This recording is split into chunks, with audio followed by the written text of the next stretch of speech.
Áldja meg az Úr benneteket. Nagyon hálásak vagyunk ezért a barátságos fogadtatásért. Örömmel látjuk, hogy vannak itt régi ismerősök is, és a közösségünkből is vannak itt vendégek. És nagyon hálásak vagyunk, hogy Isten meghívott minket ide. Az egyik dal pont erről szólt, hogy arra megyünk, amire te mondod. Hát ezt az Úr mondta, hogy itt legyünk. Úgyhogy mi is kíváncsian várjuk, hogy mit fogunk mondani. Először is ugye egy olyan címet adtunk a mai üzenetnek, amely lehet, hogy felkeltheti a figyelmeteket, reményteljes jelenben élni, a megújulás eszközei. Miért adtuk ezt a címet? Azért, mert a Jeremiás 29.11-ben egy közismert ige azzal bátorít bennünket, hogy én tudom az én gondolataimat, amelyeket felületek gondolok, azt mondja az Úr, békességnek és nem háborúságnak gondolata, azért, hogy kívánatos véget adjak nektek. Ismeritek ezt az igét? Tegye fel a kezét, aki nem. Oké, mindenki. Szuper. Hát miért ne ismernéd, hiszen az egész Covid alatt ezt hallgattad. De én azt gondoljuk mi, hogy a reményteljes jelen az alapja valójában a reményteljes jövőnek. Hiába gondolkodunk azon, hogy majd lesz egy reményteljes jövőnk, tehát hogyha házaspárként, és ma a házasságról van szó, nagyon szeretünk róla beszélni, hogy holnap reggelig egy kaját majd hozzatok, mert tudunk beszélni róla. De hogy ha mindig azzal tuningoljuk magunkat, hogy nem baj, drágám, majd reményteljes jövőnk lesz, akkor az eléggé el fog minket fárasztani, ugye? Tegye fel a kezét, aki még nem érzett így.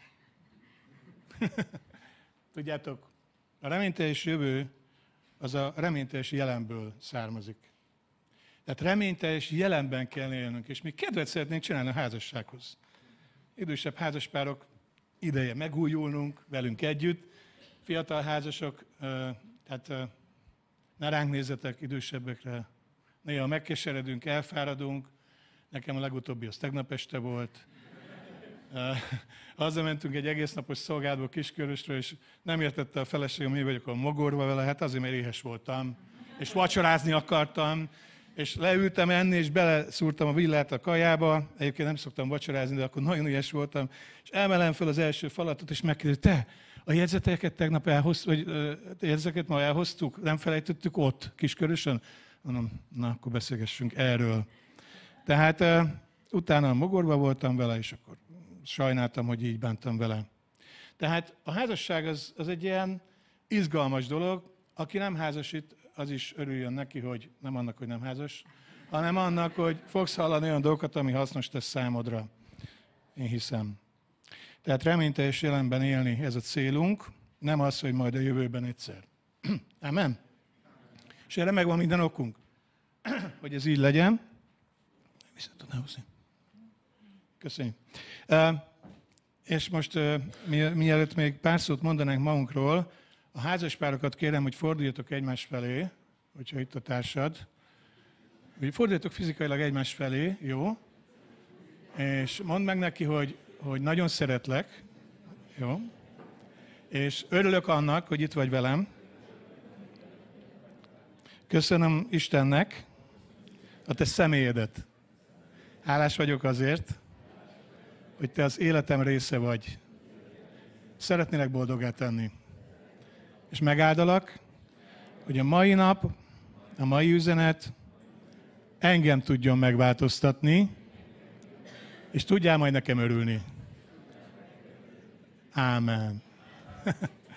Észrevettétek a fontos hangsúlyos dolgokat? Engem. Oké. Aki nem ismerne bennünket, tulajdonképpen elég régóta együtt vagyunk, még múlt századi dinoszauruszok vagyunk, mert 1984-ben ismerkedtünk meg, és eléggé viharos körülmények között, mert tulajdonképpen az akkori ifjúsági mozgalom az a Ricse, Beatrice Hóruk és a Edda Művek Miskolc ment a hűtlen nehézfejjel. Van, aki itt bólogat. Te is mentél nehézfejjel? Én is mentem nehézfejjel, meg voltam győződve, hogy kölyköd voltam, véredből lettem, elvetettél engem. Nem volt édesapám, aki szeretett volna engem, áldja meg az Úr, már elment az Úrhoz. Soha nem fogadott el, és eléggé kemény életkörülmények között éltem.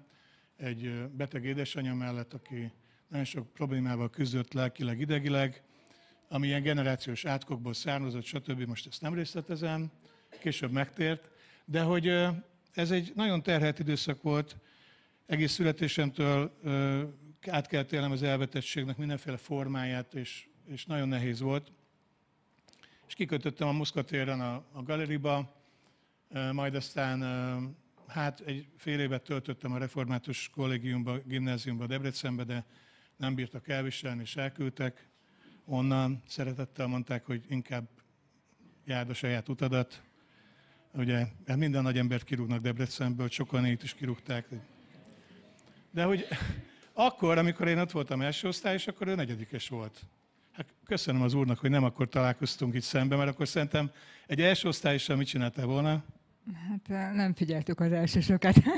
Mi viszont figyeltük a nagyokat, tehát néztük a lányokat, de nem voltunk hívők, ugye, és meg ezek tudjátok. És akkor így nagyon megéheztünk, nem tudom. Ugye el tudod képzelni, hogy béka, meg sóska, vadsóska. Élvezitek az előadást? Jó van, figyelj. Utána azt mondja a sámán barátom, te menjünk föl stoppal Budapestre az Zemplénből, ott van egy haverom, ott biztos lesz kaja. Jó, mondom, akkor menjünk. És elmentünk egy társaság, ott volt ebben a házban, ahol csak 2 hangfal volt, meg matracok faltól falig, meg fiúk, meg lányok. A többit nem mondom, hát tudjátok. És ott hát az akkori nyelvvel hédereltünk, és ott volt egy lány. És mindjárt első órákban így belenéztem a szemébe, és teljesen magáévá tette a szívemet. Tehát így azt mondtam, ez a lány kell nekem. Hát ő volt az. És akkor kértem őt, hogy jöjjön velem el onnan, és költözünk össze. Ugye már érett voltam a kapcsolatra, mert 16 éves voltam. Ő azt mondta, hogy igen mondott nekem. Hát nem hívők voltunk. A falamra ki volt írva, hogy Isten meghalt, az ördög győzött. Én ilyen ember voltam. De Isten meghallgatott sok embert, aki imádkozhatott értem azelőtt, mert Etelka egyszer csak a matracon, nálam is egy matrac volt csak az ágyon, vagy a szobában, elővette a Bibliáját, amit nem tudtam, hogy van neki. A hátizsákjából előhalászott egy Bibliát, és megkérdeztem, hogy ez micsoda, mit akarsz te ezzel, tehát itt nálam ez nem. És azt mondta, hogy kis gyermek korában hívő volt, hálásak legyetek a szüleitekért, aki hívőnek a hitre nevelt téged, és hiányzik neki ez a tisztaság, amit kislány korában átélt. És hogy erre vágyik, és hogy nincs értelme az életünknek, és én is tudtam, hogy nincs értelme az életünknek. Mindennapos alkoholfogyasztás, tablettára ívás, és hadd nem mondjam, mik történtek. De ez az ige, amit ő akkor felolvasott nekem, hogy bűneitek skarlátpirosak, de hófehérké teszem, ez megérintette a szívemet, mert úgy mondta el, hogy hát ő az evangélistám. Látjátok? Ezért hálás vagyok az apukájának, aki újjászületett lelkipásztor, és őt tanította a hitre, és tulajdonképpen így lett ő a szellemi apukám is átvitt értelemben. Tehát hálás vagyok értük. És ott olvasva a Bibliát, én rájöttem, hogy Jézus a legjobb hippi, mert hogy hosszú a haja, tehát akkor biztos hippi. Így gondolkodtam, és ha mindenki olyan lenne, mint Jézus, akkor minden rendben lenne a világban, és úgy döntöttem, hogy Jézus tanítványa leszek Etelkával együtt, ez volt a mi megtérésünk a szobánkban.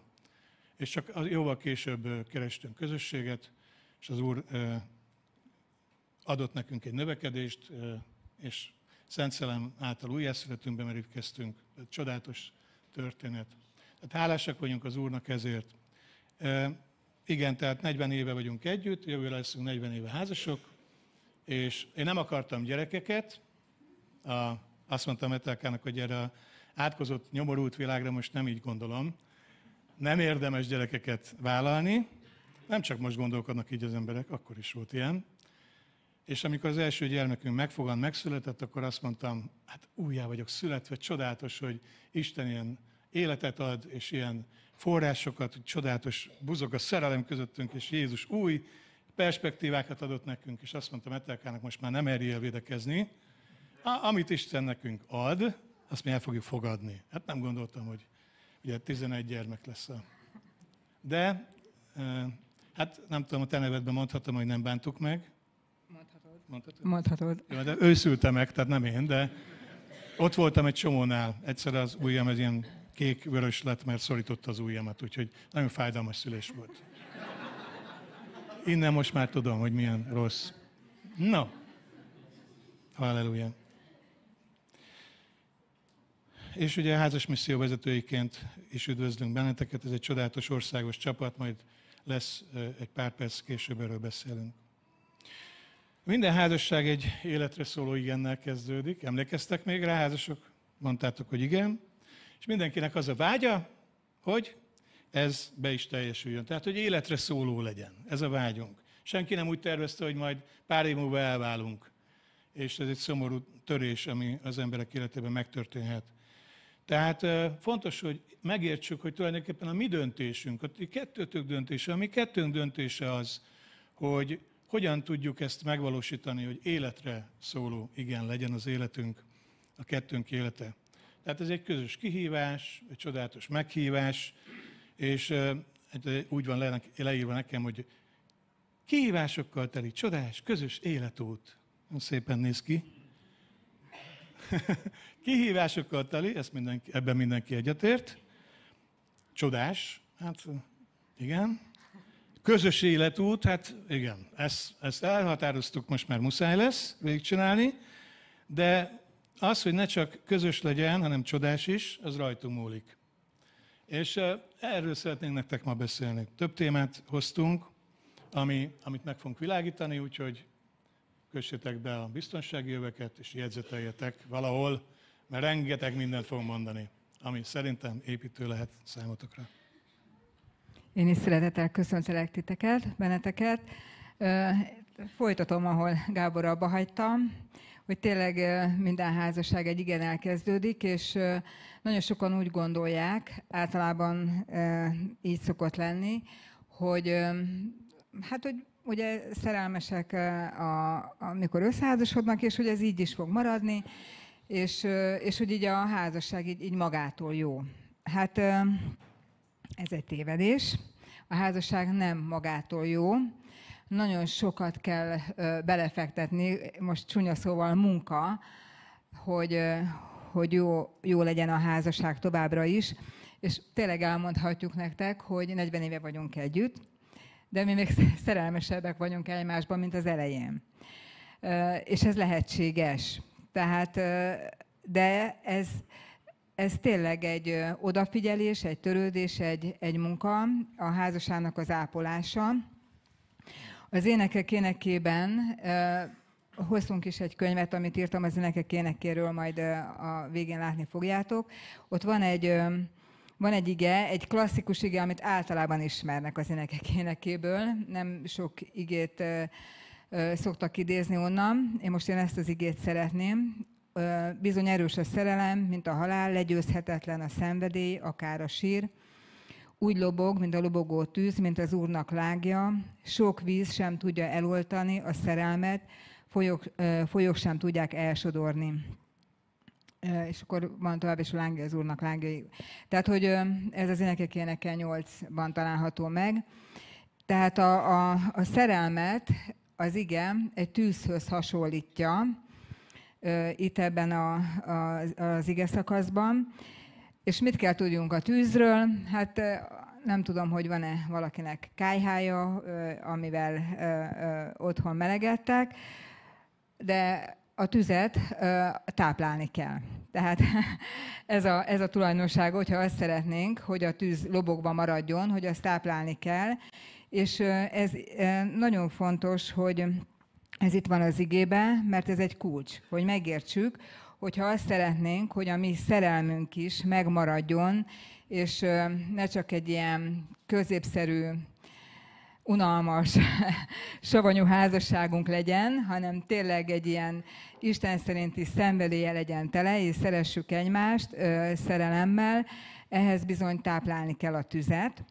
És nagyon fontos, hogy hát ugye jó fát kell tenni, mert ha rossz fát teszel a tűzre, akkor is a tűzzel alszik. És az a kérdés, hogy rossz fát teszünk-e a tűzre, vagy jó fát. És most erről szeretnénk egy kicsit beszélni, hogy milyen jó fát, illetve milyen rossz fát tehetünk a tűzre. Ugye a jó fa, ehhez ismernünk is kell egymást, amúgy, tehát hogy ez is egy energiabefektetés és idő, hogy megismerjed azt a személyt, akivel összekötötted az életedet egy életen át, és hát nem tudom, hogy mennyi időt szántok erre, hogy ha így a 24 órát vesszük, ugye a napnak 24 órája van, hogy tényleg mennyi időt szántok arra, hogy egymást ismerjétek. De mindenképpen az nagyon fontos, hogy egyik nagyon fontos jó fa a dicséret. És vagy az elismerés. Itt azért meg szeretném említeni azt, hogy nagyon sokan úgy gondolják, hogy erre csak a nőknek van szüksége, hogy mert mi nők olyanok vagyunk, hogy szeretjük hallani, milyen rendkívüliek vagyunk, milyen szépek vagyunk, csinosak vagyunk, kedvesek vagyunk. Ezt így mondani kell. De igen, mert hát a hit hallásból van. Tehát, hogy ezt elhiggyük, ezt hallanunk kell. De el kell mondjam, hogy ezt a férfiak is szeretik. Tehát a férfiaknak is szükségük van hallani azt, hogy te vagy a világ legjobb pasia, és hogy rád van szükségem, mennyire értékellek. Tehát, hogy igen, ezt így nőként is így folyamatosan mondhatjuk, erre nekik is szükségük van. Tehát nem csak a nőknek, de valakinek például nagyon fontos az ajándékozás, vagy éppen a törődés, tehát hogy kinek mi a szeretetnyelve, ezt is érdemes megismerni, de ami mindenképpen, és mind a férfinak, mind a nőnek nagyon fontos, az a tisztelet. Például én úgy gondolom, így a tapasztalatom, azt láttam meg, hogy azok a férfiak, akiket nem tisztel a feleségük, azok nem érzik szeretve magukat. Tehát, hogy ez azt szerintem a férfiaknak az elsődleges szeretetnyelve. Tehát, ha te azt szeretnéd, hogy a férjed szeretve érezze magát melletted, akkor tiszteljed őt. Tiszteljed a gondolatait, a döntéseit, és erről majd még kicsit fogunk még beszélni, hogy ez nálunk hogy is működött.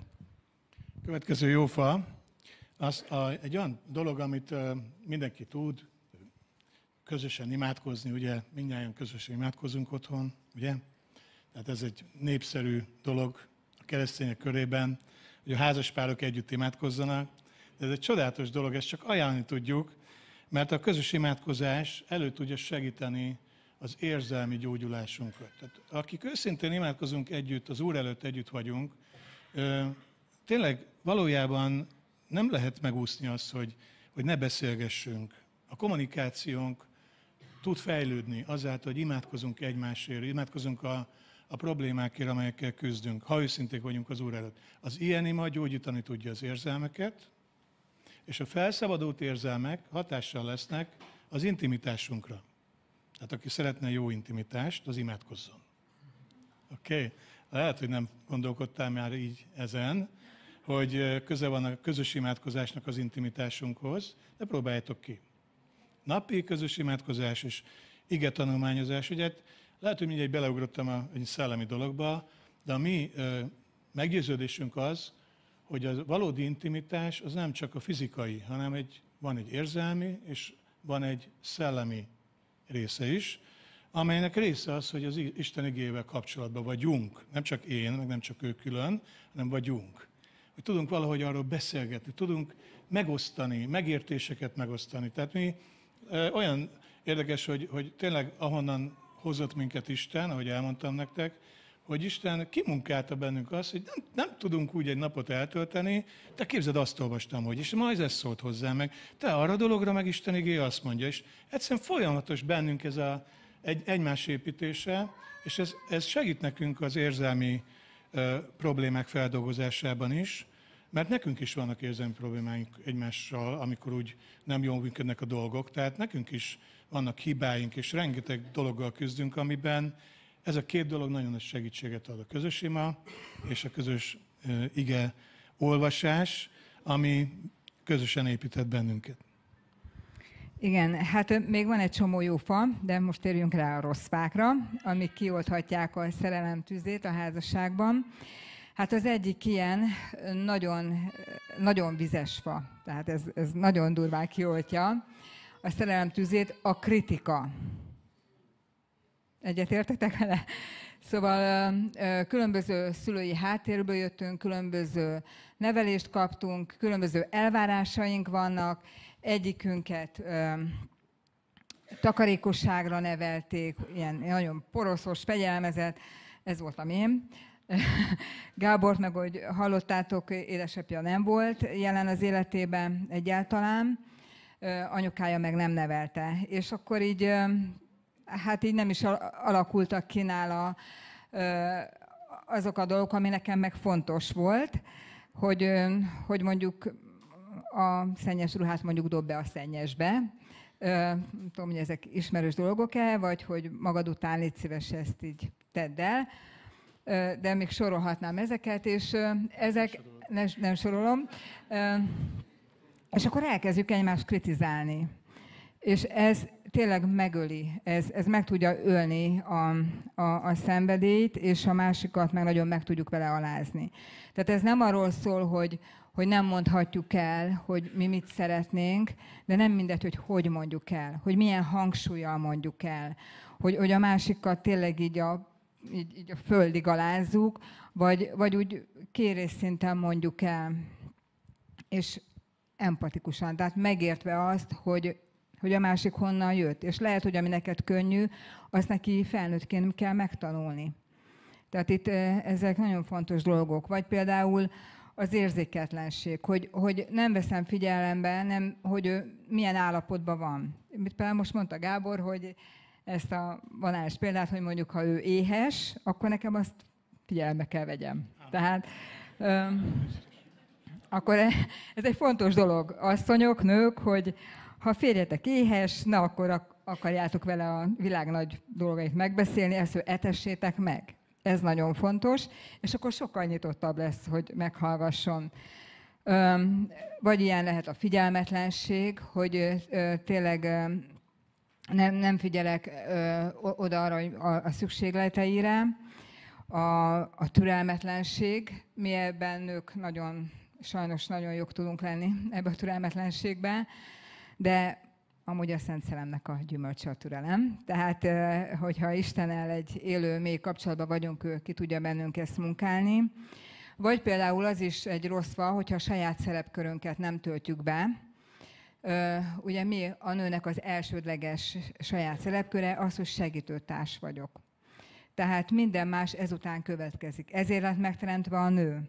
Tehát nem azért, hogy karriert építsen, hogy önmegvalósítson, hogy a plakátok hirdetik, mert te ezt megérdemled. Az elsődleges, amit meg lett teremtve a nő, hogy segítőtárs legyen, és hogyha most ebben nem megyek bele, hogy ez mit jelent, de ez egy nagyon fontos terület, hogy ezt megértsük, ennek a mélységét, mert erre szüksége van a férjünknek. És ráadásul nagyon sokszor szerepcsere is történik, és beállunk a vezetői szerepbe, és hát ami egy ideig esetleg működhet is, de egy idő után nagyon frusztráltak leszünk, mert a nő nem erre lett megteremtve, hanem arra, hogy segítőtárs legyen. De ez ugyanúgy igaz a férfira is, hogyha ő nem áll benne a saját vezetői szerepkörébe, az ugyanúgy nem tud döntéseket hozni, nem vállalja fel a vezetést, az ugyanúgy a nőt is frusztráltá teheti, és ki tudja oltani a szerelmet. Következő, ami esetleg rombolhatja a kapcsolatunkat, az időhiány, illetve a rossz időzítés. Tehát ez ugye két dolog egyébként, tehát az időhiány, azzal ugye senki nem küzd, mindenkinek rengeteg ideje van, de valójában, amikor a házasságban van időhiány, akkor meg tudja rontani a kettőnk közötti jó kapcsolatot, az érzelmi kielégülést, az, hogy érzem, hogy fontos vagyok számodra, ez egy levegő számunkra. Tehát ebből szívjuk az élet előtt. Igen, tudom, hogy ő törődik velem. Ez lehet az etetés, de lehet más is, hogy időt töltök veled, beszélgetek veled. és meghallgatlak. De a rossz időzítés, az pedig egy másik probléma, amikor rosszul időzítjük a mondani valónkat. Példabeszédek 15:23 azt mondja az egyik fordításban, hogy örül az ember, ha válaszolni tud, és milyen jó az idején mondott szó. Ugye, tehát amikor beszél hozzád a feleséged, akkor hirtelen örülsz, hogy te is tudsz valamit mondani. Mert ő csak mondja. Örül az ember, amikor válaszolni tud. Vagy fordítva. Vagy fordítva? Amikor levegőt vesz a másik, akkor te is tudsz valamit mondani. De ha nem jól időzítesz, akkor káosz. Kész. Vége mindennek. Tehát ez egy nagyon fontos dolog, hogy jól időzítetten tudjunk valamit mondani a társunknak, illetve ehhez tudjunk teret adni, hiszen hogyha nincsen egy megfelelő időbeosztásunk, időhiányunk alakul ki, akkor folyamatosan úgy érezzük, hogy rohanunk a dolgok után. Tudjátok, hogy mi a mennyei megoldás az időhiányra? Valaki tud valamit mondani rá? Naptár. Úgy hívják. Naptár. Fogsz egy naptárat, és beleírsz mindent, amire szükség van. És akkor beleírhatod azt is, hogy randi, közös nap, mindent, amire szükség van, beírod, és védeni tudod. Tőlünk sokan kérdezik, hogy ezt a szolgáltat a gyermekek mellett, és minden dolgot hogy tudunk véghez vinni, azért, mert naptárat használunk. Én nagyon szellemi dolgot mondtam most, de fontos dolog, talán nem használsz naptárat, talán nem mindent írsz be. Nekünk 2 naptárunk van, és mindig egyeztetjük óráinkat, és beleírjuk ugyanazt a 2 naptárba. Jó, milyen múltszázadiak vagyunk, tehát nem Google naptárat használunk, de az írásos forma az nekünk még megmaradt. Lehet ez Google naptára is, de látod, akkor tudod, hogy erre nem szervezek rá semmit, mert mi ketten oda el fogunk menni, ezt fogjuk csinálni, és ez védett ez a nap számunkra, vagy ez a 2-3 óra. Igen, a következő rossz van, hogyha a másik személyét támadjuk. Tehát nem a problémát látjuk meg, nem a problémát kezeljük, hanem a másikat hibáztatjuk. És ez azért is nagyon nagy probléma, mert elfelejtjük, hogy ki az ellenség. Ebben hát a sátán sajnos ezt nagyon sikeresen tudja végezni, hogy keresztények között is sajnos, hogy elhiteti, hogy neked a házastársaddal kell harcoljál, hogy ő az ellenség, de soha nem ő az ellenség, hanem sötét szellemi erők kell nekünk harcolni, akik minket befolyásolni akarnak, és ezt fel kell ismerni. De ezt sem tudjuk csak akkor, hogyha egy nagyon mély élő kapcsolatban vagyunk Istennel. Tehát Istent nem tudjuk kivenni a jó házasságból. Tehát, hogy csak ő vele lehet, hogy felismerjük, hogy most mivel harcolunk, és kivel kell harcolnunk. Tehát az, amikor a másikat elkezdjük hibáztatni, az általában nem hoz megoldást. Ki nem ismeri azt a szót, hogy manipuláció? Ugye, ez egy következő rossz fal. Hát nem tudom, mi a véleményetek, hogy inkább a nők manipulálnak, vagy a férfiak. Általában csak a nők, ugye? A férfiak is azt mondta, nem mondom meg ki. Na, szóval a manipuláció mit is jelent? Ugye a saját tetszésünk szerint alakítjuk a dolgokat, és ennek érdekében arra törekszünk, hogy a másik úgy lássa a dolgokat, ahogy mi látjuk, és ugye a büszkeség, az önzés, szövevényes hálójába kerülünk, fenyegetés, manipuláció jelenik meg az életünkben. Ugye, ha beírod a Google-ba, hogy narcizmus, ne írd be inkább, jó? Mert annyi videó jön róla. A narcisztikusok menthetetlenek a világ szerint. Nem tudom, ti hogy gondoljátok. A szakemberek azt mondják, hogy a tudomány nem tud gyógyszert adni arra, nem tud terápiát adni arra, hogy egy igazán narcisztikus megtérjen, de a Biblia azt mondja, hogy de bizony, Isten mindenkit meg tud menteni. Ha szeretnétek hallani egy volt narcisztikust, akkor a szünetbe beszélgetek veletek. Jó? Tehát ez egy nagyon-nagyon durva fogság, amikor fenyegetek, manipulálok, és azt akarom elérni, hogy úgy legyenek a dolgok, hogy én szeretném.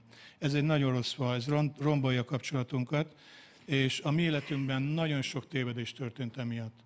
az időrövidsége miatt csak egy személyes példa, és tudom, ez nagyon fontos, ezért kicsit erre rávilágítok, hogy egy időszakban, most az egész sztori nem lényeges, de eladtunk egy gyönyörű szép nagy házat, ami egy isteni csoda volt, hogy el tudtuk adni. Majd aztán ennek a háznak az árából vettünk egy olyan tanyát, amin nem volt víz, villany, gáz. Tehát az összkomfortból a múlt században, hogy miért tettem ezt a bölcs döntést, azért, mert valaki azt mondta, hogy csináljuk ezt. Én arra az emberre hallgattam, hagytam magam befolyásolni, majd aztán ezt az akaratomat átvittem a feleségemre, akkor még nem így gondolkodtam a házasságról, akkor még az a minta volt előttem, hogy patriarkális, tudjátok, én 3 emelettel följebb vagyok, mint a feleségem, itt nem ismerős ez a hozzáállás, ugye, hogy a férfi ugye a fej, aztán valahogy nincs összekötve a testtel, de ő mindig döntéseket hoz, a test meg csomagoljon, és arra megyünk, amerre én mondom, mert az Isten ezt mondta. Na hát ettől mentse meg az Isten bennünket. Tehát ilyen döntést hozva elvittem 6 gyermekes családomat egy ilyen környezetbe, és ott az történt, hogy Isten áldása elmaradt, nem tudtuk megtartani, elköltöttük a pénzt, elfogyott a pénz, tönkrement az a vállalkozás, amit ott csináltunk, és be kellett látnom, hogy rossz irányba viszem a családomat. És bocsánatot kellett kérnem, és ki kellett lépnem a vízre, meg kellett újra alapoznom az egzisztenciális jövőnket, amit Isten tudott csak nekünk újra megadni, és a manipuláció itt nagyon is erőteljesen működött. Tehát mi szeretnénk benneteket azzal is ellátni, a saját negatív példáinkkal, eszközökkel, hogy fontos, hogy együtt döntsünk. Fontos, hogy Isten akaratában együtt meggyőződve döntsünk, és a férfi ne gondolja, hogy mi vagyunk a teremtés koronája, mert ez nincs benne a Bibliában, hanem az ember lehetne a teremtés koronája, de a Biblia itt sem mond. Az ember az, akit Isten a saját képére teremtett, és hasonlatosságára, és mi együtt vagyunk az ő képe. Tehát mi vagyunk együtt az az ember, mert egy test vagyunk, akiket Isten együtt akar vezetni. Nem külön-külön, hanem együtt az ő akaratában. Igen, ehhez kapcsolódik a következő rosszva, hogy a nem megfelelő emberek bevonása. Hát vannak ilyen önként jelentkező emberek, hogy amikor befolyásolni akarnak, és rossz tanácsot adnak, és hiába szól a házastárs, hogy ez nem lesz jó. Itt ebben az esetben is ez volt, hogy én előre szóltam, hogy ez nem lesz jó, de olyan erőteljesen tudja mondani az az illető, hogy mégis a manipuláció működik. De olyan is van, hogy azért vonunk be egy másik embert, mert mondjuk tényleg a házastársunk esetleg nem megfelelően viselkedik, és azért vonunk be másik embert, hogy támogatókat keresünk, hogy minket támogassanak. Igen, neked igazad van, hogy haragszol, sőt, abban is igazad van, ha el akarsz válni. Tehát, hogy vannak, akik ilyen támogatókat keresnek, ezek még akár rokonok is lehetnek, hogy annyira empatikusan megértenek téged, és teljesen más tanácsolnak, mint a Biblia. Tehát az érzéseikre hallgatnak, és nem a Szent Szellem vezetésére. Ez egy igen gyakori dolog tud lenni, és egy halálos fa tud lenni. Következő rossz a takargatás, szőnyeg alá seprés, vagy felszínes szavakkal akarjuk megoldani a problémákat. Hát amikor mondjuk én megbántom Etelkát, ugye nagyon ritkán van ilyen, megbántom őt, ő erre hát szomorú lesz és keserű, csak talán nem szól hozzám, nehezen dolgozza fel, és akkor egy kartvonással megoldom a problémát a következő módon. Drágám, bocsássunk meg egymásnak. És akkor csodálkozok, hogy így elfordul szomorúan, és nem értem, hogy miért nem bocsát meg nekem. És akkor utána jön az ördög, hogy látod, nem bocsátanak meg neked, te mindig ilyen szeretetlenségbe kell, hogy éljél, és megint növekszik a nácizmus, a gőg, a büszkeség, megint van az, hogy én, pedig csak annyit kellett volna belátnom, hogy nem kell eltakargatnom a saját hibámat, be kell ismernem, hogy én hibáztam, és nem kölcsönös megbocsátásra van itt szükség, hanem őszinte szavakat kell mondanom, ki kell mondanom, hogy mi az, amiben hibáztam, és nem takargatni, nem alá söpörni a szőnyeg alá. Hát, hogyha mindig oda söprítek a szőnyeg alá, akkor egyszer csak el fogunk bukni a sok dologban, ami ott puposítja a szőnyeget. Igen, egy kicsit a kommunikációról szeretnék beszélni, mert itt is nagyon sok házas párnál azt látjuk, hogy nem tudnak jól kommunikálni. Azt meg kell nagyon érteni, hogy tényleg más háttérből jövünk. És például, hogyha a te családodban az természetes volt, hogy volt testérintés, megpusziltátok egymást, megöleltétek egymást, dicsértétek egymást, ez volt a normális, akkor te ezt viszed be a nagy közösbe, a házasságba. Ha viszont a másiknak egy olyan családja volt, ahol inkább ez a merevség, soha nem fejezték ki az érzelmeket, soha nem mondták, hogy szeretlek, soha nem látták a gyerekek, hogy anya-apa megpuszilja egymást, megölelik egymást, esetleg egymás ölébe ülnek, szóval nem volt semmilyen testi érintés vagy dicséret, akkor ő meg azt viszi be. És itt nagyon-nagyon fontos megérteni azt, hogy nem biztos, hogy sőt, nem azt jelenti, hogy nem szeret a házastársad, amikor ezeket az igényeidet nem elégíti ki, hanem ő ezt nem tanulta meg. Sőt, hát ennél durvább esetek is vannak, tehát hogyha aki érzelmileg elhanyagolt családban nő fel, erről egy másik könyvünkben írunk amúgy, hogy érzelmileg elhanyagolt családban nő föl, főleg ha kicsi, kiskorban, akkor azok az agyi területek, amik a szociális képességekért felelnek, nem tudnak kifejlődni. És egyszerűen neki felnőttként ez fárasztó. Nekünk van ilyen ismerősünk, aki, ha megöleled, akkor is így áll, mint egy darab fa. Soha nem köszön meg semmit, nem tud, nem mosolyog. Tehát, és a férje úgy kezdte el tanítani őt, hogy ilyenkor mosolyogni kell, ezt most meg kell köszönni, mert ő annyira el volt hanyagolva kiskorában érzelmileg, hogy ezek nem fejlődtek, és hát ez az a isteni kegyelem, hogy egy olyan férje van, aki ezt isteni szeretettel tudja kezelni. Bár nagyon nehéz, mert nagyon vágyna rá, hogy kapjon a feleségétől melegséget. Tehát, hogy szükségünk van erre, de ilyenkor, hogyha bárki ilyesmivel szenved, akkor tényleg Istenhez kell menni, és nagyon nagy türelemre van szükség ahhoz, hogy ez át tudjon fordulni, mert lassan tehát az érzelmi intelligenciánk tud fejlődni, hála Istennek. Tehát, hogy úgy vagyunk megteremtve, hogy képesek vagyunk fejlődni.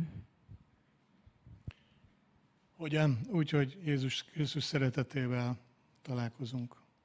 Ez egy csodálatos dolog. Sokan azt gondolják, hogy a házassággondozás ez egy pszichológiai tudomány, de valójában az evangélium tudja a legmélyebben átformálni a hozzáállásunkat, átformálni a kommunikációnkat, mert Jézus meghalt a kereszten a házasságokért. Ez egy csodálatos dolog, hogy ha értem meghalt, mivel egy test vagyunk, ő érte is. Ha hatással van rám Isten szeretet, akkor rád is. Hogyha Isten szelleme téged megérint, akkor engem is, hiszen egy testként mozdulunk, akár jót teszünk, akár rosszat az életünkbe, akár jó hatások érnek, akár rossz hatások, az egy test miatt ez kölcsönös. Tehát nem tudunk úgy tenni dolgokat, hogy a másikra ne lennénk hatással. Ezért érdemes fejleszteni, fejlődni az Isten szeretete által a kommunikációnkban, és megtanulni azt, hogy tényleg segítsünk a társunknak, hogy a gátlásait legyőzve tudja megosztani velünk az ő érzéseit. Hogyha most adnánk egy 10 percet, hogy az érzéseitekről beszélgessetek, hát sokan úgy ülnének egymás mellett, mert nem mindig beszélgetünk az érzéseinkről. Tehát ez egy szokatlan dolog sokaknak. Nem tudjuk kifejezni az érzéseinket, a gondolatainkat megosztani, pedig mennyire fontos, és ebben tudunk segíteni a másiknak. Hogyan? Úgy, hogy tapintatosan, nem tolakodva, nem kontrollálva, hanem kérdezünk. Például olyan kérdéseket, ami úgy kezdődik, hogy miért, hogyan, mit. Ezek a szavak benne vannak, hogyan érzed most magad, milyen érzéseid vannak ezzel a dologgal kapcsolatban. Mit szeretnél, hogy én megváltoztassak ennek érdekében. Tehát olyan kérdéseket tudunk föltenni, ami segíthet ebbe bennünket. És ahhoz, hogy ez meg tudjon történni, valóban tehát fontos, hogy megtiszteltetésnek tartsam azt, hogy a társam érzéseit ismerhetem. Ez egy megtiszteltetés. Sokan úgy gondolják, hogy már elég volt a társam érzéseiből, már ne kéne már hallgatnom se. Ez engem frusztrál, de fontos, hogy a Szent Szellem meg tudjon gyógyítani bennünket, hogy képesek legyünk azt mondani, hogy igen, nekem fontos, hogy te mit érzel, fontos, hogy mit gondolsz, és azt szeretném, hogy értsed, hogy én értelek. Ez egy alap, tehát ez egy olyan dolog, ami a mi kultúránkból sajnos hiányzik. Tehát itt Közép-Európában a kommunikáció, vita, kultúra, az egymás meghallgatása, az nem tud működni.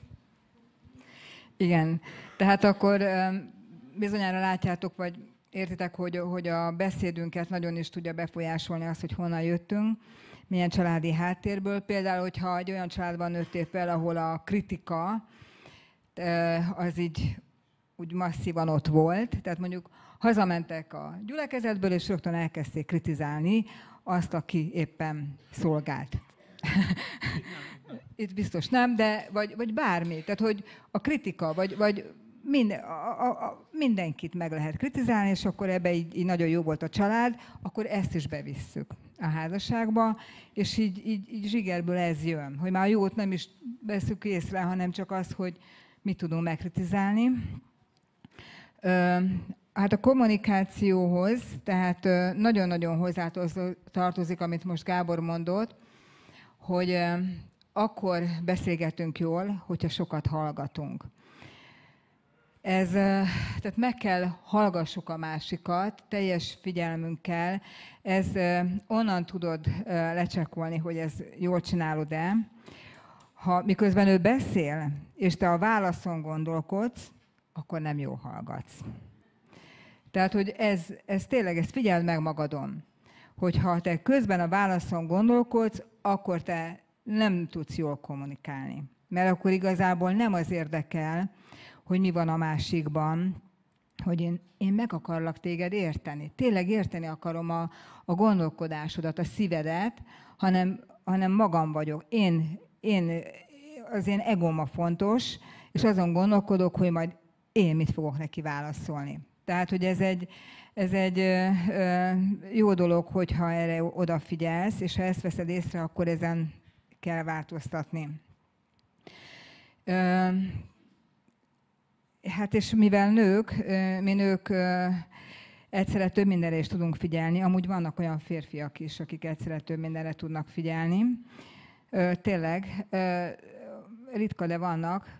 Például Gábor csak egy dologra tud figyelni, hogyha ő telefonál, akkor kész, akkor mondhatsz neki bármit. Tehát szól, nem látod, hogy telefonálok, nem látod, kb. Ilyeneket csinál. És akkor én, ha telefonálok közben, még nem tudom, még sok minden más tudok csinálni mellette, leckét javítani, főzni, stb.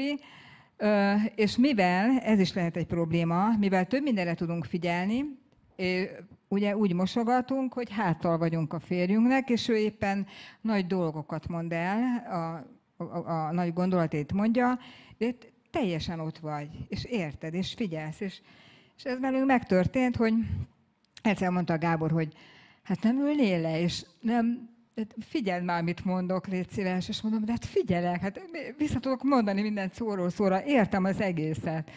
És akkor rájöttem, hogy neki ez fontos. És úgy voltam vele, hogy hát úgyse fog senki helyettem elmosogatni, meg fog várni, akkor megér annyit, hogy ő tisztelve érezze magát, hogy ő azt érezze, hogy ő fontos, hogy akkor teljes figyelmemmel figyelek rá.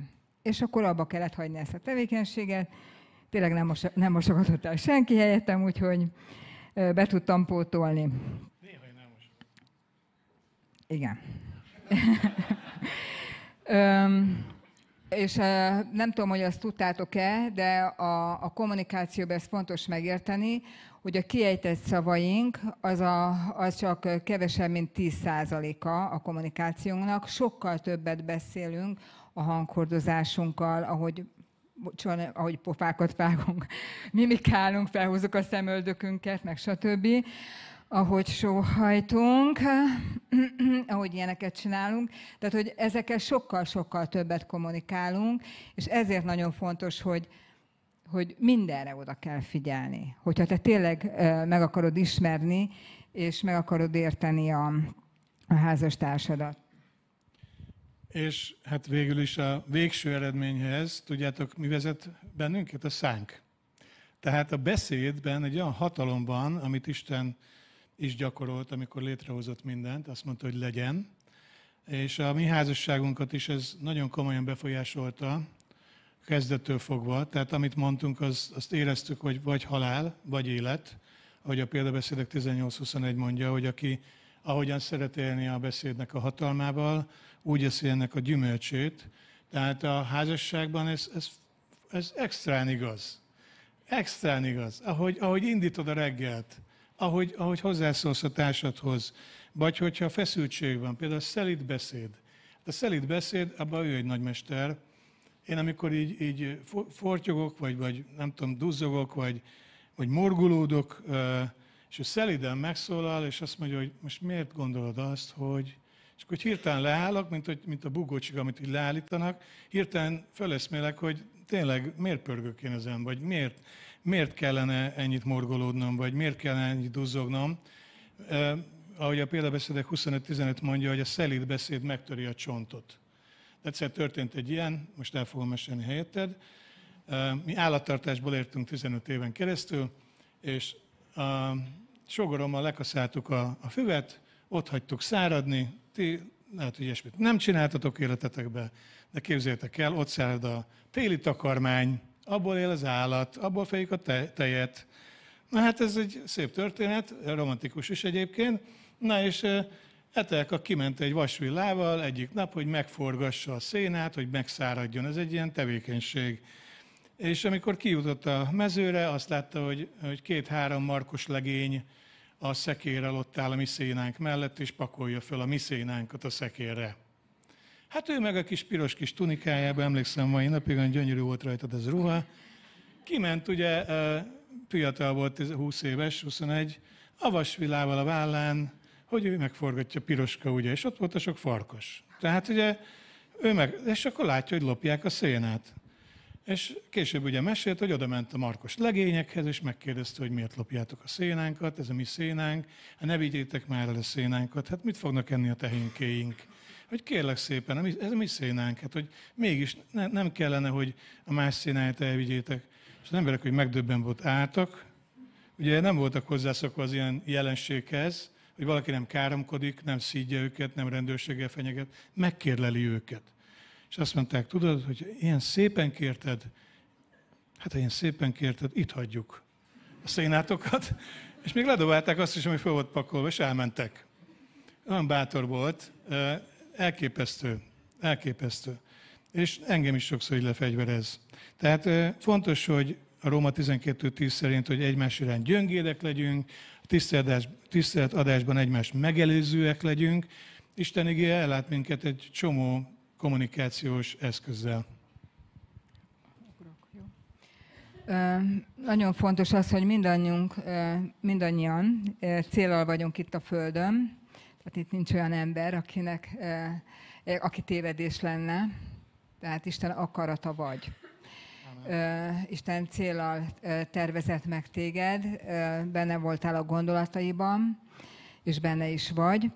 Na most a házasságban ez egy nagyon érdekes dolog, mert az egyéni céloknak közösség kell válniuk. És itt is nagy probléma szokott lenni, amikor nem tudunk közös célokat felállítani, és mindenki megy a maga útján, és ezekből lesznek az olyan házasságok, ahol magányosak lesznek a házas felek, tehát úgy élik le a házasságot, hogy közben meg teljesen magányosak, és mindenki a maga dolgában van elfoglalva.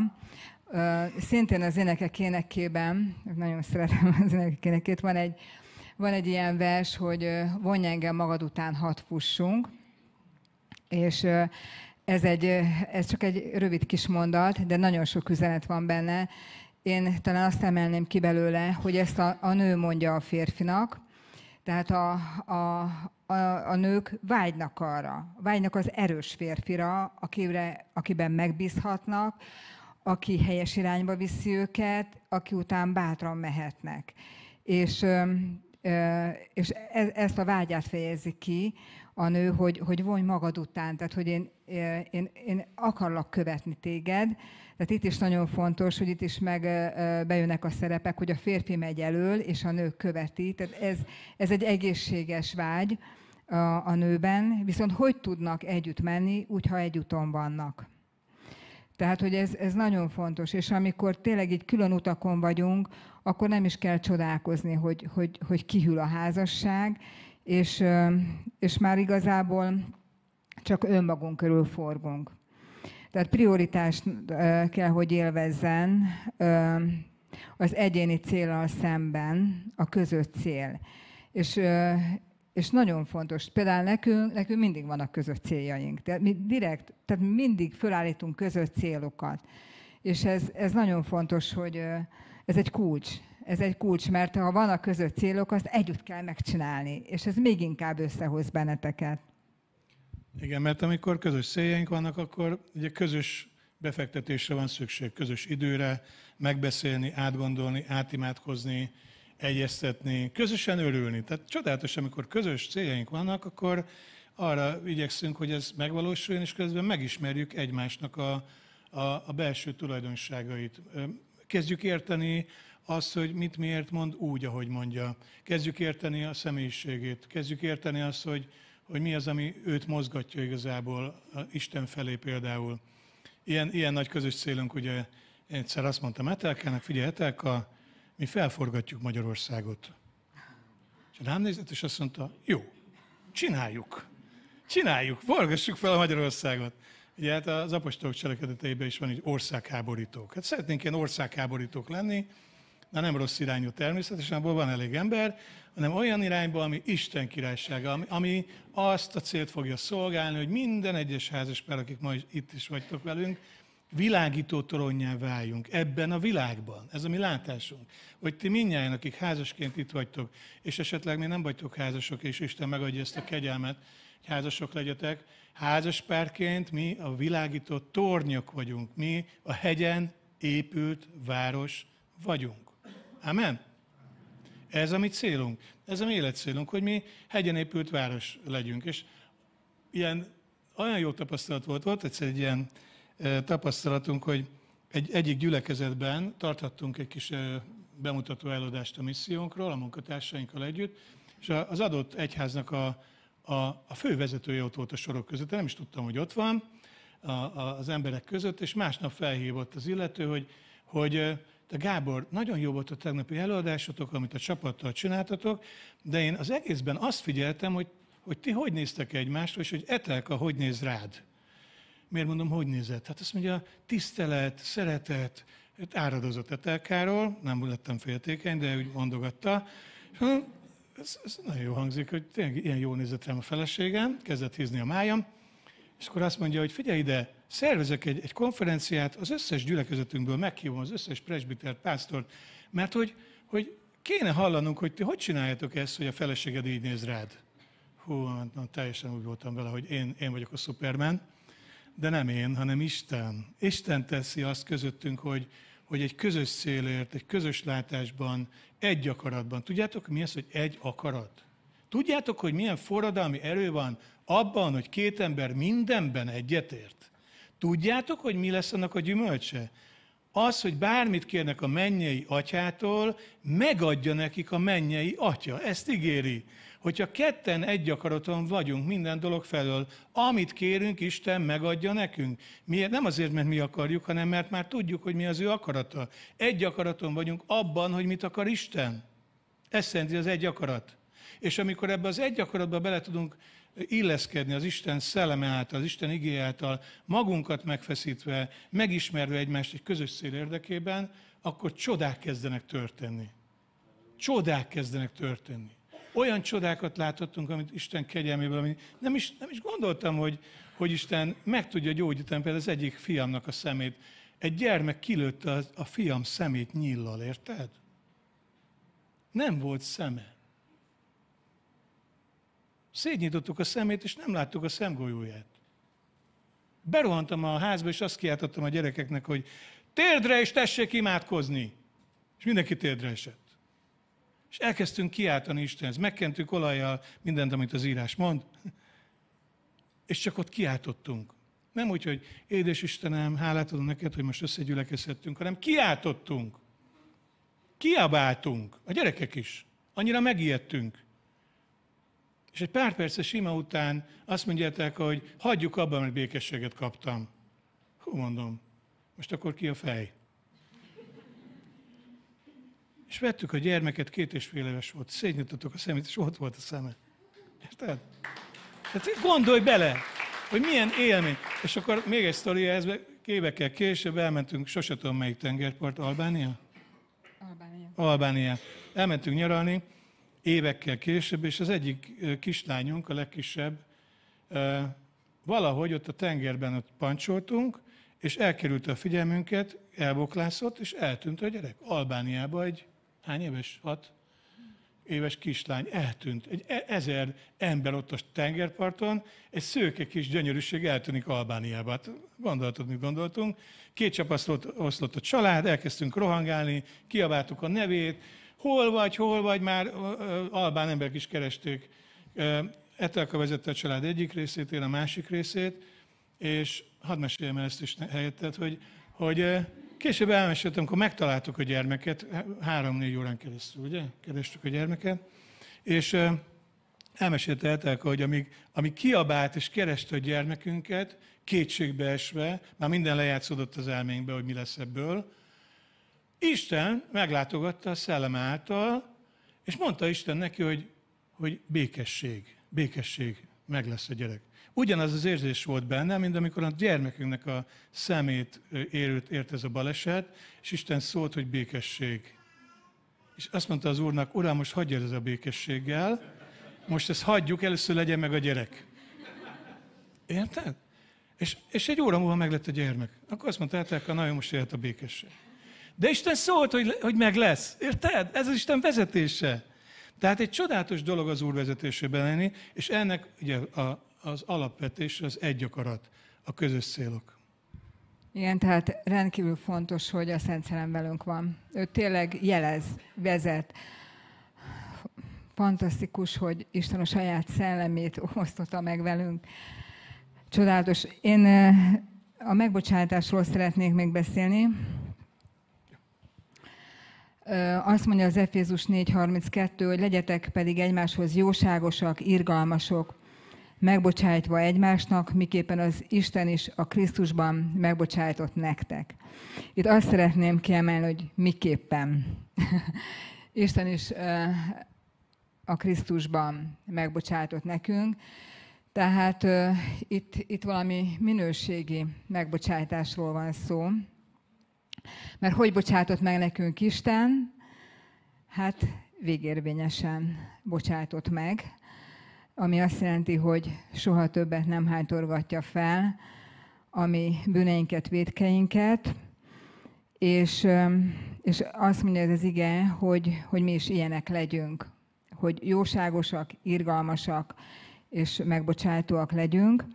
Most, amikor például vita van köztünk, de amíg többre értékeljük a vita győzelmét és a magunk igazát, mint az, hogy megtartsuk a társunkat, hát addig egy vesztes kapcsolatban fogunk élni. Tehát, hogy amíg mindig az, hogy de nekem van igazam. Tudod, kinek van igaza? Az Úrnak. Aki ezt az igét mondta, hogy legyünk jóságosak, irgalmasak. Ez nem azt jelenti, hogy neked le kell tagadnod a véleményed, vagy az érzéseidet.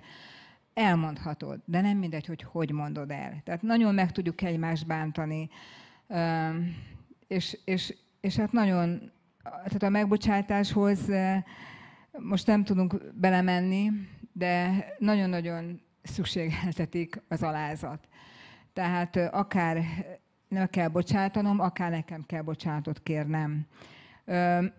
És igazából ugye azt mondja az 1 Korintus 13:7, hogy a szeretet mindent elfedez, mindent hisz, mindent remél, mindent eltűr.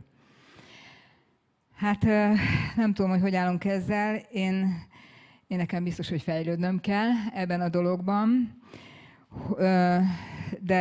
de Isten munkálkodik. Tehát, hogy ezt a krisztusi természetet formálja ki bennünk, hogy megbocsátóak legyünk, és van az adószolga esete, amit jól ismertek, amikor egy kifizethetetlen adósságot elenged az úr a szolgának, és ő meg kimegy, és elkezdi folytogatni a szolgatását, és egy napi bért nem tud elengedni. Tehát ő hiába elengedték neki a megfizethetetlen adósságot, ő mégis az adósság fogja maradt, mert ő nem tudott elengedni adósságot. Tehát akkor tudsz elengedni. Tehát a megbocsátás olyan, mint egy adósságelengedés. Ehhez hasonlítja erre hozzá ezt a példázatot Jézus, és hogy tehát azt tud elengedni a másiknak nagyon kemény dolgokat is, amivel megbántjuk egymást, aki ő maga átélte a kegyelmet. Nem marad az adósság fogja. Ha te átélted a kegyelmet, akkor tudsz bocsánatot adni.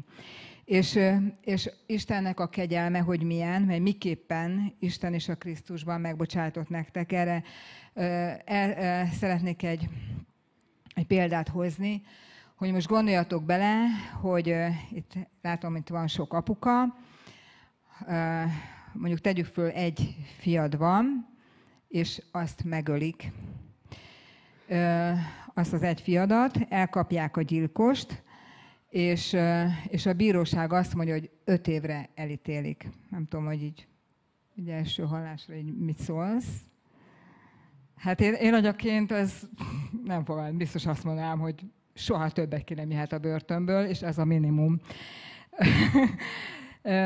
Na most, ha belegondolsz, Istennel ez történt, hogy ő az egyetlen fiát adta, mi voltunk a gyilkosok, a bűneinkkel feszítettük keresztre az Urat, ugye az összes bűnünket magára vette, nem hagyott rajtad egyet se. Azt mondta, elvégeztetett, nem válogatott, hogy ezt leveszem, azt ott hagyom, azt leveszem, mindet levette, magára vette, és megbűnhödött a te bűnödért. És utána azt mondta, hogy megbocsátok. Na most, és nem azt mondta, hogy megbocsátok, eredj el, nem ezt mondta neked. Ez az irgalom, ez még csak irgalom. Tudod, mit mondott? Megbocsátok, és ülj az asztalomhoz. És úgy foglak szeretni, mint a fiamat. Szóval ez a kegyelem. És amikor ezt a kegyelmet te el tudod kapni valahogy, úgy mélyen átérzed, hogy engem az asztalához ültetett a mindenható Úristen, aki semmit nem tettem érte, semmit, csak bántottam őt. És gyermekévé fogadott, és úgy szeret, és mindent megosztott velem. Megosztotta az örökséget, megosztotta a dicsőségét, megosztotta a saját szellemét. Semmiben nem fukarkodott, mindenét megosztotta velem. Veled. Érted? És amikor ezt a kegyelmet átéled, akkor már nem lesz nehéz neked másnak megbocsájtani. Azok nem tudnak megbocsájtani, és azok őrizgetik a sérelmeket, akik ezt a kegyelmet még nem élték át igazán. Ha igazán átéleted, akkor nem lesz nehéz.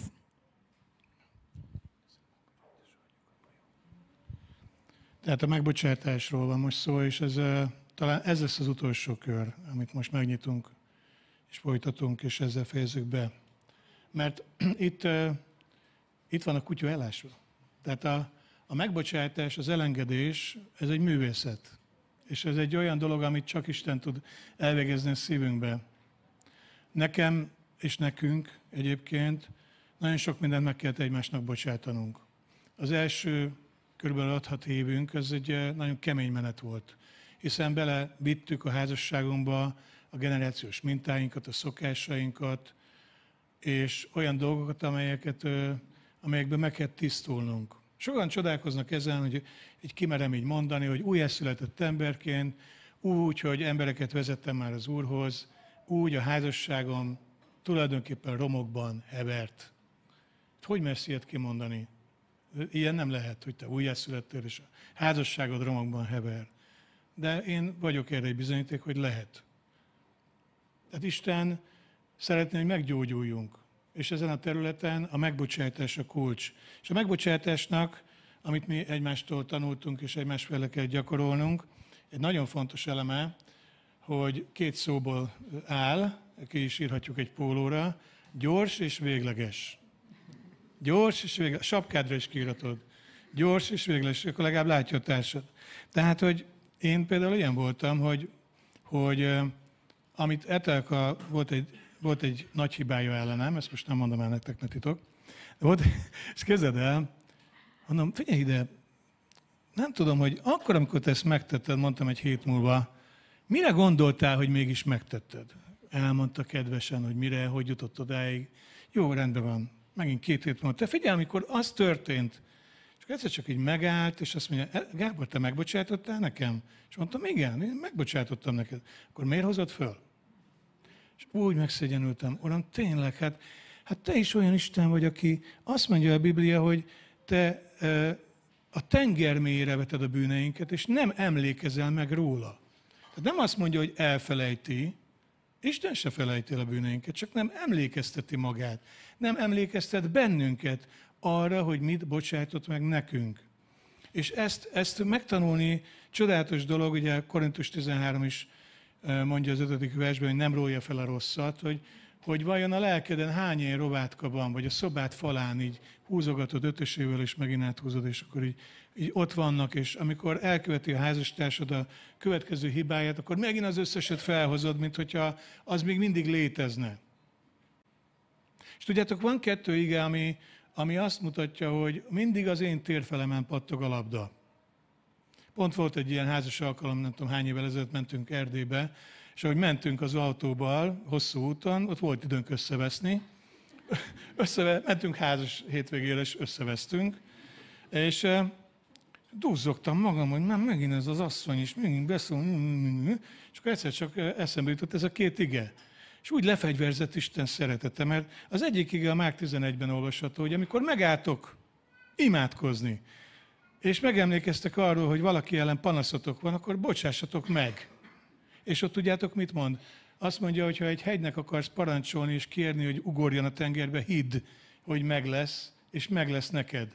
És amikor megállsz imádkozni, tehát amikor megállsz hegyeket parancsolni, megállsz a város fölött a démonoknak megállt parancsolni, megállsz betegekért imádkozni, megállsz imádkozni az ételedért, a munkádért, megállunk imádkozni, egyszerűen erről van szó. És emlékezzel rá, hogy valaki ellen van panaszod, bocsáss meg.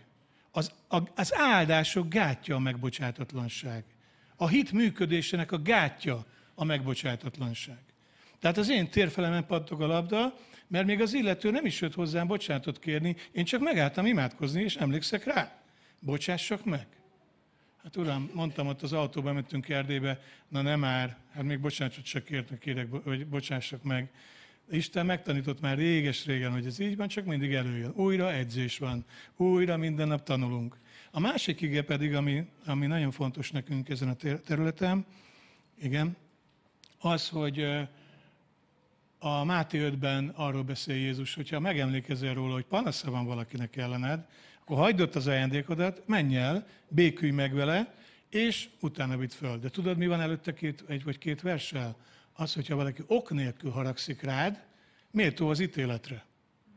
És amikor ezt kinagyította Isten számunkra, hogy hé, hát én felelős vagyok a társamért, ha még esetleg ok nélkül haragszik rám, ilyen ritkán van, mindig adok okot, de van ilyen, hogy az ember csak haragszik, valamiért megsértődik, és a másik igazából nem tehet róla, de ok nélkül haragszik, akkor nekem felelősségem van, hogy őt kimentsem az ítélet alól. És ha megemlékezek róla, hogy neki panasza van rám, esetleg ok nélkül, bár valljuk meg őszintén, a házasságban mindig van ok, de azért van ilyen, menjek el és béküljek meg vele. Mindig az én térfelemen pattog ez a labda, és Isten azt akarja, hogy én tanuljak bocsánatot kérni, én tanuljak megbocsájtani, és ezt persze, hogyha kölcsönösen gyakoroljuk, akkor ez egy csodálatos felhajtó erőt kölcsönöz a házasságunknak. És mi arról tudunk bizonyságot tenni, és a végső szóhoz neked adom át a szót, hogy rengeteg problémával küzdünk, de Isten ezek által vezet ki minket. Hogy az ő szelleme, az igét megeleveníti számunkra, és fontossá teszi a számunkra azt, hogy, ahogy mondja Lukács 6.31, hogy ahogy szeretnénk, hogy az emberek velünk bánjanak, mi is úgy bánjunk velük. Ha azt szeretném, hogy ő mindig megbocsásson nekem, akkor én is bocsássak meg neki. Tudod, hogy mit tegyél ahhoz, hogy nagyon szeressen a házastársad? Sok bűnét bocsássad meg, mint a bűnös nőnek. Sok bűne bocsátatott meg, nagyon szeret. Ha sok bűnét bocsátod meg, ha elengedsz, hogyha az Isten szeretetével közeledsz a témához, akkor ő nagyon fog téged szeretni. Ez nem jelenti azt, hogy nem mondod el a fájdalmaidat, nem mondod el, hogy mit éreztél a dologgal kapcsolatban, de asszertívá tesz, kommunikatívá tesz, el tudod mondani az érzéseidet harag nélkül, vagy veszekedés nélkül. Amen. Imádkozom. Oké, akkor visszaveszem. Igen. Most úgy szeretnénk imádkozni, hogy külön a férfiakért, külön a nőkért. Akik nem házasok, azok is tartsatok velünk. Jó? Megkérhetlek, hogy álljatok fel. Köszönöm. Én a férfiakért fogok imádkozni, Etelka pedig a nőkért. Urunk, hálát adunk neked, és köszönjük, hogy a mai napon is szóltál hozzánk. Hálát adunk, Uram, hogy bizonyságot tehetünk arról, hogy a mi gyengeségeink és butasságaink és vétkeink ellenére te hogy szereted a mi házasságunkat. Ezt kívánom minden férfi testvéremnek, hogy tapasztalja meg velem együtt a te megújító kegyelmedet. Kedves férfi testvéreim, megáldunk benneteket, hogy a ti életeteken teljesedjen ki Krisztus életkorúsága, a fejszerep, a megbízható, a békességet vezető, a szellemi táplálékot adó, az olyan vezető legyünk, akik Isten királyságának a céljait tudja a családja elé tenni. Nem vagyunk tökéletesek, de Isten vezet bennünket a tökéletesség felé. Ezért megáldunk minden férfit Jézus nevében, hogy az apátlanság, az árvasság szelleme, a tehetetlenség szelleme, mindenféle ilyen megkötöző erő távozzon az életetekből, és tudja felemelni a fejeteket, a szemeteket Isten arra a csodálatos látásra, amit ő adott a férfiaknak, hogy vezessük a családunkat, és szeressük a családunkat, ahogy Krisztus szereti az egyházat, úgy szeressük mi férfiak a feleségünket. Ahogy Krisztus adta az életét az egyházért, úgy adjuk mi is az életünket a feleségünkért és a családunkért. Uram, bocsáss meg nekünk férfiaknak, hogyha nem értünk ezekkel a lehetőségeinkkel. Bocsáss meg nekünk, és hogyha van benned ilyen bűnbánat, kedves férfi testvérem, nyugodtan mondd ki, és kér bocsánatot Istentől, hogy velem együtt, hogy ha nem szerettük a feleségünket, ha nem voltunk hozzá kedvesek, ha nem voltunk vele szolgálatkészek, nem a lábait mostuk, hiszen Jézus is az egyház lábát mosta. És köszönjük, Úr Jézus, hogy megbocsájtad ezeket a hibáinkat, hiszen már a kereszten te eltörölted ezeket a hibáinkat. Most csak át kell vennünk ezt a gyönyörű dolgot, hogy igen, itt vagyok veled. Itt vagyok veled, mint a fájdalmak férfia, és akarlak téged olyan férfivá tenni, aki apaként, férfiként, férként a helyén áll, és utat tud mutatni, bátorítani tud, felemelni tud, és szeretni tud. Ilyenné akarlak téged tenni, szeretett fiam, ezt mondja az Úr. És gyönyörködöm benned, mint fiamban. Ezt mondja az Úr minden férfinak itt a teremben, és aki hallgat bennünket az interneten. Hadd hallja meg minden férfi most, hogy te Isten fia lehetsz Jézus Krisztusban. Ha nem fogadtad be még Jézust így személyesen, tedd meg kérlek, hogy átéld, hogy gyönyörködik benned az Atya, és minden hiányosságunkat ki tudja pótolni a Szent Szellem és az ige által. Ennek adjuk át a szívünket most férfiként, és erre mondjuk egy nagy áment Jézus nevében. Ámen.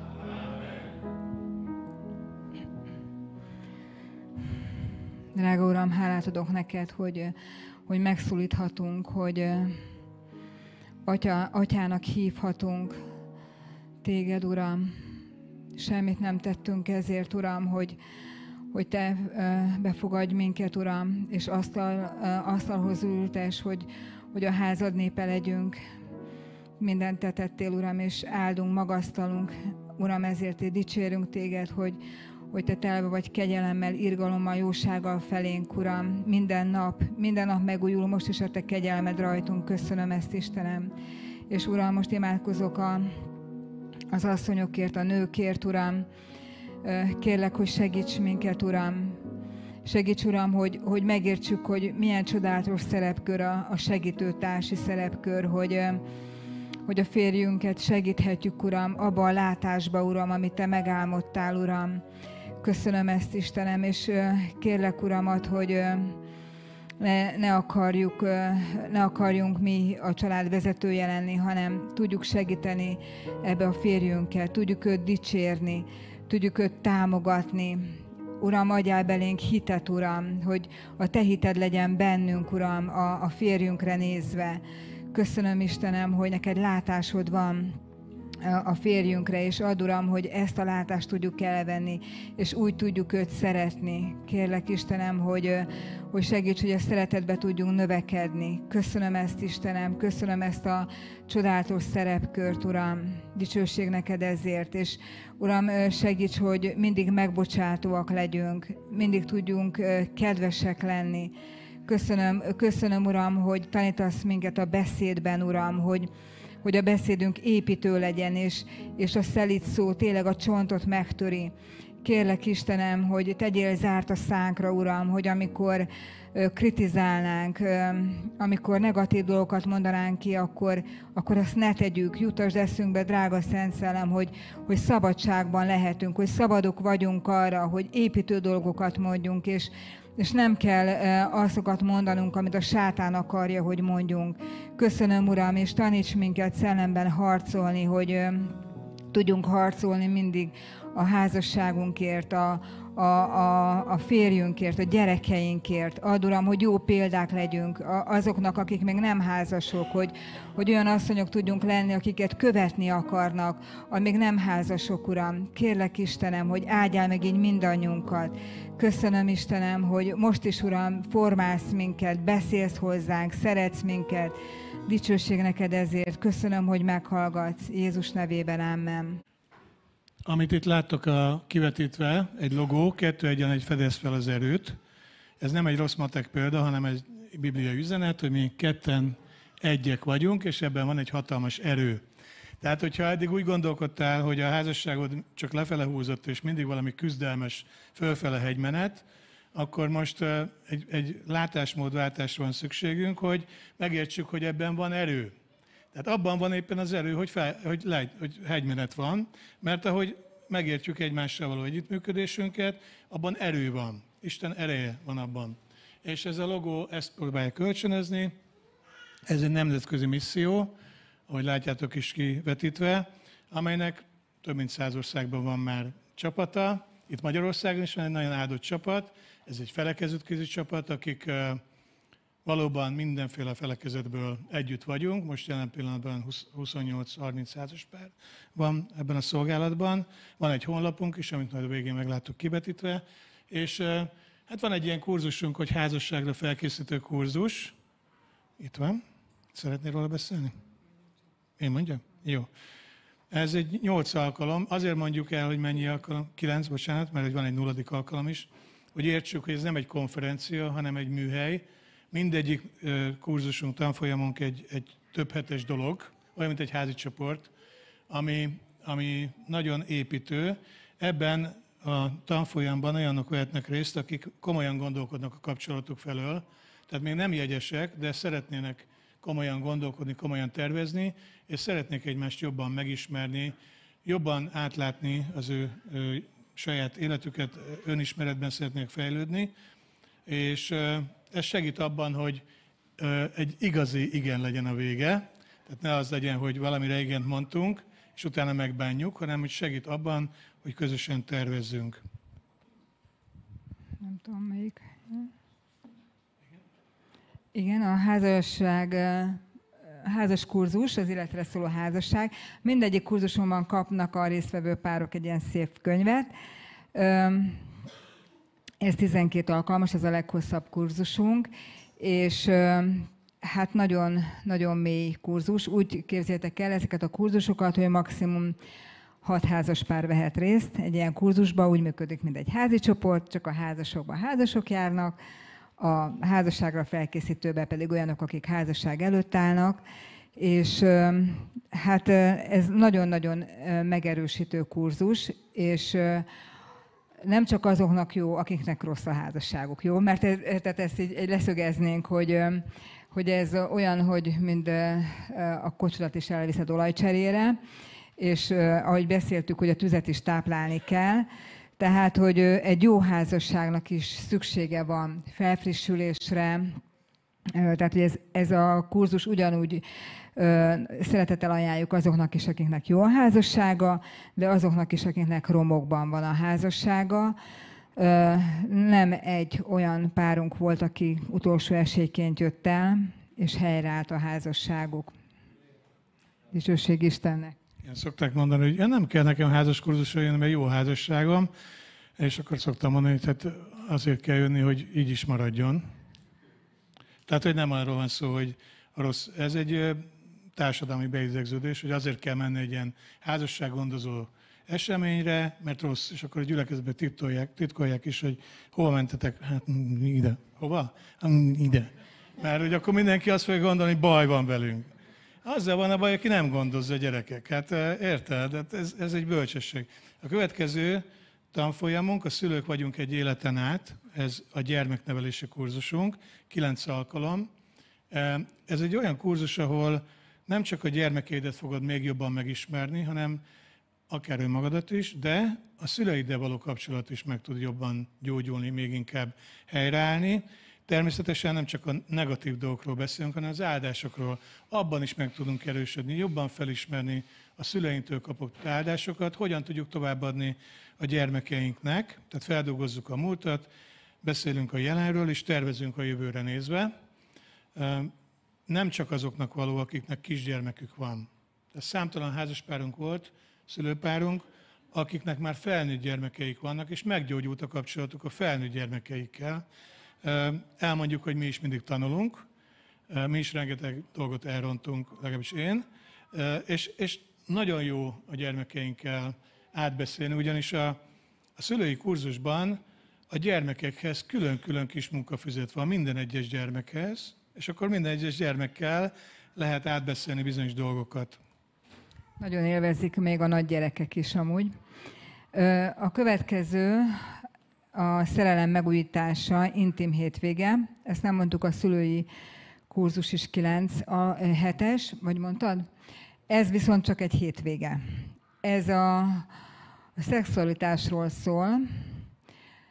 Mi nagyon fontosnak tartjuk ezt a területet, hogy ez ne legyen tabu. Tudni, hogy nagyon sok házasságban probléma van ezen a területen, és amúgy nem egy prűd Istenünk van, és Istennek igenis van véleménye erről a dologról, ő találta ki, és hát ez egy nagyon-nagyon izgalmas kurzus, ez egy hétvéges kurzus, nagyon felfrissülnek a házaspárok, és tényleg átformálódnak, és ezen a területen meg nagyon nagy helyreállások jönnek. És most lesz is ilyen hétvégénk a tavasszal, még lehet rá jelentkezni a honlapunkon, a házasságsikeresen.hu-n. Igen. Április 12-től 14-ig lesz ez a hétvége, Balatonszárszon, egy nagyon szép helyen, és szeretettel várjuk, aki érdeklődik. És engedjetek meg, hogy egy-két kiadványunkat is ismertessük veletek. Ez az első segélynyújtás. Ez tulajdonképpen a missziónknak, az alapítóinak a bizonyságtétele. Megrázó dolog egyébként, mert a feleséget megcsalta a férje, egy megcsalásból gyógyultak meg. Ugye azt szoktuk erre mondani, ez a gödör alja, tehát onnan az vállók, meg minden. Ők ebből meggyógyultak, és ők alapították azt a missziót, ami közel 2,5-3 millió embert ért már el a világon. Tehát ők, akik innen jöttek. Erről szól ez a bizonyságtétel. A legkorábbi bizonyságtételük, egy 40 évvel ezelőtti bizonyságtétel, arról, hogy hogyan érte a feleséget az, hogy megtudta, hogy a férjet csalja a legjobb barátnőjével, és hogy hogyan segített neki Isten az első sokból kijönni. Nagyon erős bizonyságtétel. Ez a kis füzet elsősorban házasságra készülőknek íródott, az a cím, hogy Életre szóló igen. Ezt mi írtuk ketten Etelkával. Vannak benne témafelvezetések, és minden téma után oda kell írni, egyetlen kérdésre kell válaszolni, és a válaszból kiderül, hogy igen vagy nem, tehát túl sok a nem, tehát azt írják oda, hogy nem arra a válaszra, akkor azt javasoljuk, hogy minden házasodjanak össze. Igen, és van Etelkának a könyve, az Énekek éneke. Ennek az a különlegessége, hogy megértheted az énekek énekét, nem kell, hogy átlapozni, hogy megint valami misztikus hasonlatokkal teli dolog, azt se tudom, hogy eszik vagy isszák, mert minden verset Etelka megmagyaráz lépésről lépésre, a tartalmat és magyarázatot ad a történetnek is, és még az a különlegessége, hogy nem csak házasoknak szól. Tehát ha valaki itt egyedülálló, és az Istennel való kapcsolatodban szeretnél még mélyebbre menni, és még bensőségesebb kapcsolatra vágysz, akkor neked is szól, mert minden egyes rész így is van magyarázva, és a házasoknak is, illetve az egyedülállóknak is kérdések vannak, gyakorlati kérdések, ami alapján többet tudunk rajta elmékedni, gondolkodni. És akkor ezt a kettőt. Akkor még két könyvet gyorsan a Feketén-fehéren. Ez a gyermekeink szexuális neveléséről szól. A magzati kortól a felnőtté válásig szakaszokra bontva, hogy melyik korban mire érdemes odafigyelni. Nagyon ajánljuk, mert hát tudjátok, hogy elég nagy támadásnak vannak kitéve a gyermekeink ezen a területen. Ezt nem is kell ecsetelni. És tényleg ez egy segítő könyv, nagyon szeretik. És ez pedig a legújabb könyvem, az Éden két oldala. Ez hát azoknak ajánlom, akik így hát arról szól, hogy a férfi és a nő kapcsolata hogy alakult a különböző történelmi korokban. Nagyon izgalmas. Hát nemrég jelent meg, és nagyon jó visszajelzéseket kaptam. Én nagyon élveztem ezt a könyvet, mert nagyon szeretem. Most már a második kötetet kezdtem el írni, ami a reformációtól van. De tényleg végigkíséri az egész ókort, középkort, tehát nem csak a bibliai korszakot, hanem Spártát, Rómát, Görögországot, egyházatjákat, tehát hogy nagyon izgalmas, hogy alakult a házasság és a nők helyzete ezekben a korokban. Igen, tehát hogyha választ vársz arra, hogy miért volt több nőség, akkor innen megtudod, és különböző, például szeretnéd megtudni, hogy miért gondolta a középkori ember azt, hogy a nőnek nincsen lelke, akkor megkapod a választ. És hogy miért gondolkodott úgy az egyház, hogy a nőnek egy másodlagos, erőteljes másodlagos szerepe van, amiben azért kell benne lennie, mert ő hozta be a bűnt a világba. Hallottátok, amit mondtam? Tehát olyan dolgok, amikor ifjúsági alkalmakon tanítunk, egyetemeken, iskolákban, nem egyszer jönnek hozzánk olyan fiatalok, akik 18-20 évesek, és azt mondja nekem a fiatalember, nem tudom, hogy házasodjak meg, ki lesz a megfelelő nő, mert hát a nő hozta be a bűnt a világba. Tehát akkor hogy bízzak meg egy nőbe is? 21. században. Tehát azért írtuk meg ezt a könyvet, vagy támogattam Etelkát, hogy megírja ezt a könyvet, mert teológusként azt látjuk, hogy nagyon sok sztereotípiával küzdünk itt a fejünkben, amiről nem is tudjuk, hogy honnan származik, és meghatározza a nemek egymáshoz való viszonyulását. Nem feministák vagyunk, de szeretnénk tisztán látni és tisztalátást adni az egyháznak abban a tekintetben, hogy a férfiak és a nők hogyan tudnának még inkább együttműködni. Köszönjük, hogy meghallgattatok, és az egész napért hálásak vagyunk nektek.